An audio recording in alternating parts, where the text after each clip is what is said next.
नमस्कार दोस्तों, स्वागत है आपका मेरे चैनल गुरु अमृत कहानियाँ पर। आज के इस वीडियो में हम आपके लिए भोलेनाथ की एक बहुत ही सुंदर कहानी लेकर आए हैं। किसी गांव में एक बूढ़ी अम्मा अपने बेटे के संग रहती थी। दोनों माँ बेटे बड़ी मेहनत मजदूरी करके अपना गुजारा करते थे।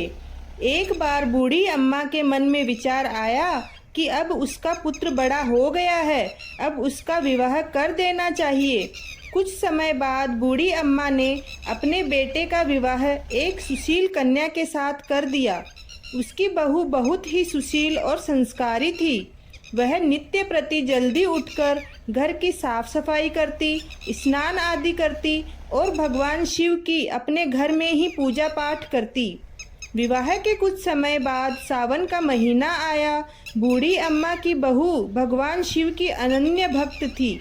बहू के मन में यह विचार आया कि वह सावन के महीने में भगवान शिव के मंदिर में जाकर भगवान शिव को जल अर्पित करे।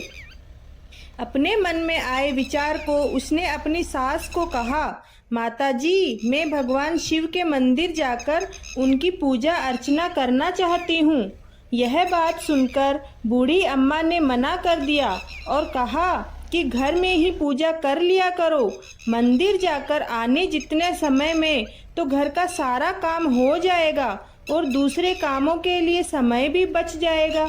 सास की बात सुनकर बहू उदास हो गई और उदास मन के साथ ही घर के काम में लग गई।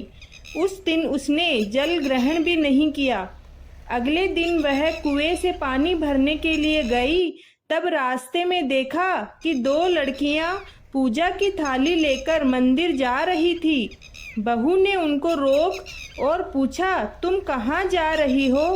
तब उन्होंने कहा, सावन का महीना चल रहा है, हम भगवान भोलेनाथ की पूजा अर्चना करने जा रहे हैं। यह सुन बहू उदास हो गई। वह बोली, भगवान शिव मेरे आराध्य हैं, मैं उनके अनन्य भक्त हूँ, मैं भी उनकी पूजा अर्चना करना चाहती हूँ, लेकिन मेरी सास ने मंदिर जाकर पूजा करने से मना कर दिया है, मैं लाचार हूँ। तब लड़कियां बोली, तुम हर रोज इसी समय पानी भरने आया करो और हमारे साथ मंदिर जाकर भगवान शिव को जल चढ़ाया करो। बहू बोली, लेकिन मेरी पास पूजा की कोई सामग्री नहीं है, घर से लाऊंगी तो सास को पता चल जाएगा। तब लड़कियां बोली, कोई बात नहीं, आप हमारी पूजा की सामग्री से ही भगवान की पूजा अर्चना कर लेना। यह बात सुनकर बहू बहुत खुश हुई और हर रोज लड़कियों के साथ मंदिर जाकर पूजन करने लगी और पूरे श्रद्धा भाव के साथ वह भोलेनाथ की भक्ति करती और हर रोज भगवान से कहती, हे भगवान, हे भोलेनाथ, मैंने अपने सास से यह बात छुपाई है, मुझे क्षमा कर दीजिएगा। इस तरह से पूरा सावन का महीना बीत गया। सावन के महीने के अंतिम दिन बहू ने सोचा, मैंने इन लड़कियों की पूजन सामग्री से पूरे सावन भगवान की पूजा की है, इस तरह मुझे अपना कुछ तो भगवान को शिव को अर्पित करना चाहिए। ऐसा सोचकर उसने अपने नाक की सोने की नथ उतारी और उसे धोकर भगवान शिव पर अर्पित कर दिया और घर आ गई। घर आकर वह अपनी सास से नजर छुपाकर इधर उधर घूम रही थी कि कहीं सास की नजर मेरी नथ पर न चली जाए, क्योंकि वह जानती थी कि उसकी नाक में नथ को न देखकर सास उसके बारे में जरूर पूछेगी। इस तरह से दोपहर हो गई। अचानक से सास की नजर बहू की नाक पर पड़ी और उसने पूछा, बहू, तुम्हारी नथ कहाँ है?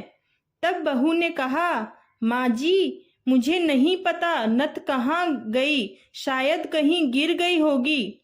सास ने कहा, अच्छे से याद करके बताओ, आज तुम कहाँ कहाँ गई थी? हम वहीं वहीं जाकर नथ को ढूंढेंगे, शायद हमें नथ मिल जाए। बहू बोली, माँ जी, पहले मैं पानी भरने गई थी, तब तक मेरे नाक में नथ थी। उसके बाद मैं उपले थापने गई थी, तब सास बोली, चलो वहीं चलकर देखते हैं। दोनों वहीं पहुँचे जहाँ पर बहू ने उपले बनाए थे। सास ने बोला, चलो इनको तोड़ कर देखते हैं। दोनों ने जैसे ही उपले तोड़े तो सास ने जिस उपले को तोड़ा उसमें नथ मिल गई और बहू ने जिस उपले को तोड़ा उसमें भी नथ निकल गई। फिर दोनों ने एक एक उपला और तोड़ा, उसमें भी नथ निकल गई। दोनों के आश्चर्य का कोई ठिकाना नहीं रहा।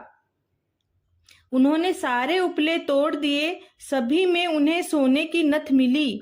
तब सास ने पूछा, बहू यह क्या माजरा है?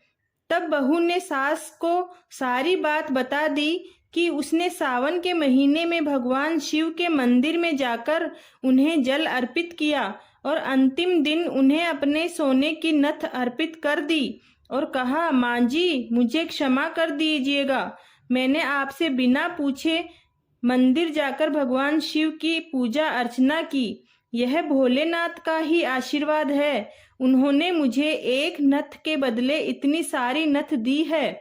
इसके बाद सास के मन में भी भगवान शिव के लिए असीम श्रद्धा उत्पन्न हो गई।